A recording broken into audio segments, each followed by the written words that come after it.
পৌরসভার উদ্যোগে নবদ্বীপ হাসপাতাল প্রাঙ্গণে স্বচ্ছতা হি সেবা কর্মসূচি পালন পৌরকর্মীদের। উপস্থিত কাউন্সিলর। রবিবার দুপুরে কাউন্সিলর ঝন্টুলাল দাসের নেতৃত্বে নবদ্বীপ হাসপাতাল প্রাঙ্গণে স্বচ্ছতা হি সেবা কর্মসূচি পালনে পদযাত্রা ও আবর্জনা সাফাই অভিযান পৌরসভার।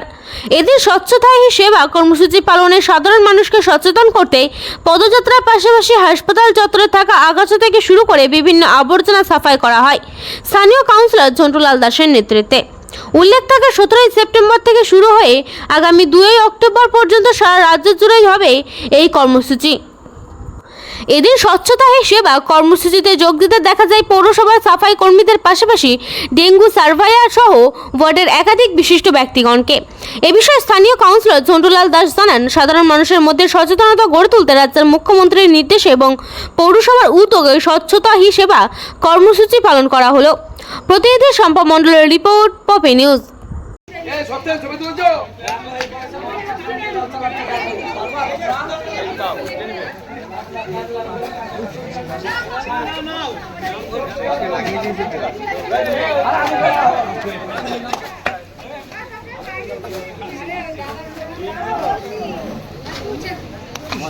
দেখলে বলে এগুলো না,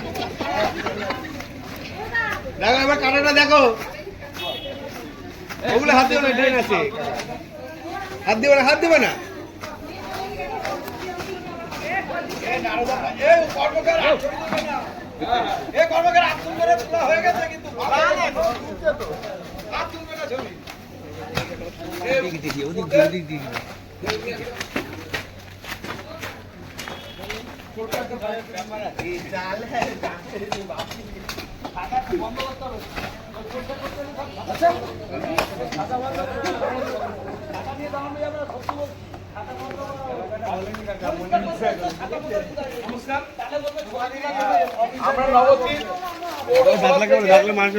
আজকে আমরা 5 নম্বর ওয়ার্ডের জনসাধারণরা তথা পৌরসভা যারা ডেঙ্গু সার্ভেয়ার আছে, তারা কনজারভেন্সি যারা আছে স্টাফ, তারা সকলে এই নবদ্বীপ স্টেট জেনারেল হাসপাতালে উপস্থিত হয়েছি একটাই কারণ, আজকে আমরা একটা বিশেষ দিন হিসাবে পালন করছি আমাদের স্বচ্ছ সেবা মিশন, যেটা আমাদের পশ্চিমবঙ্গ সরকারের মাননীয় মুখ্যমন্ত্রীর নির্দেশে নবদ্বীপ পৌরসভার উদ্যোগে আমরা এই স্বচ্ছ মিশন উদযাপন করছি।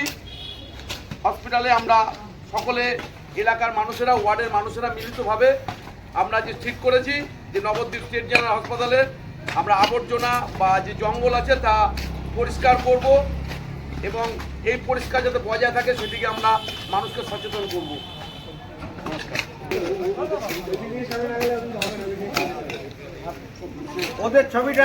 পৌরসভা থেকে আজকে আমরা এই নবদ্বীপ স্টেট জেনারেল হাসপাতালে উপস্থিত হয়েছি একটাই কারণ, আজকে আমরা একটা বিশেষ দিন হিসাবে পালন করছি আমাদের স্বচ্ছ সেবা মিশন, যেটা